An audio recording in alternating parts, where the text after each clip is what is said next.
Harka namaatiin ibidda qabachuun salphaadha. Hubattu dubbadhu, wallaaltu gaafadhu. An maqaan koo Seenaa Jireenyaan jedhama. Namoota baay'ee irratti bilbileen dubbii wal fakkaataa waanan dhagaheef akka yaada kana saba bal'aa Oromootiif qooduun dirqame. Isinis sheer gootanii dhala Oromoo hunda biraan gahuudhaaf gahee kee kan sabni bal'aan si biraa qabu akka bahattuuf waamicha obbolummaan dabarfachuu barbaada. Artistii yookaan wallisaa qaama siyaasaa irraa bilisa. Namni artii hojjetu kamuu afaan saba bal'aatiin iddoo sabaa isaa of buusee saba isaatiif abukaattoo ta'ee falmuudha.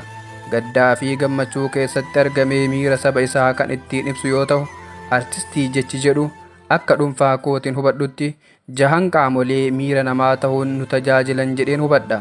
Taatee ji'oota darban keessa nu mudate hordofee warri maalummaa namaa hin beekne artistii Hacaaluu Hundeessaa yeroo lubbuun turetti toora FB'tiin saba ganee jedhamee ololli hamaan irratti banamee konkolaataa lafaa fi manaan bitamee jedhanii otoo inni mana kiraa keessa jiruu irratti duuluun ni yaadatama.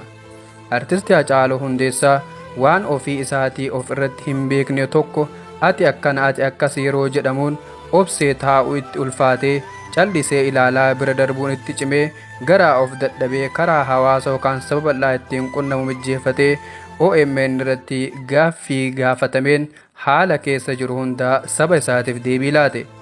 Haa ta'u malee biyya of dandeessee hin ijaaramin biyya mootummaan abbaa irree abbaa fedhe ajjeesee abbaa fedhe dhiisu keessatti waan namni liqimsee use utuu hin beekin dubbadhu jedhanii nama dubbisanii nama ajjeesisiisuun abshaalummaa osoo hin taane wallaalummaadha.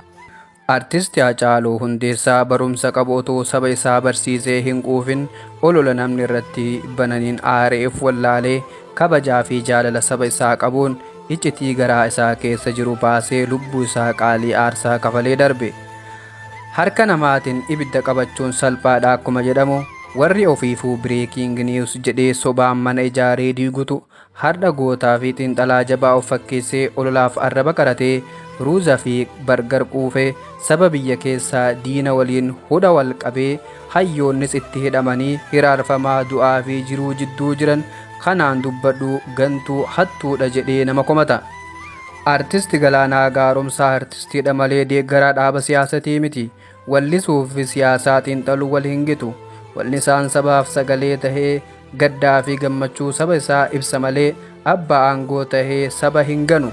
Warri reeffa namaa poostii gochuuf amuummattan dhiiga namaatiin daldaluu mi'eeffattan hunduu irbuun saba cunqurfamee isin haa qabu.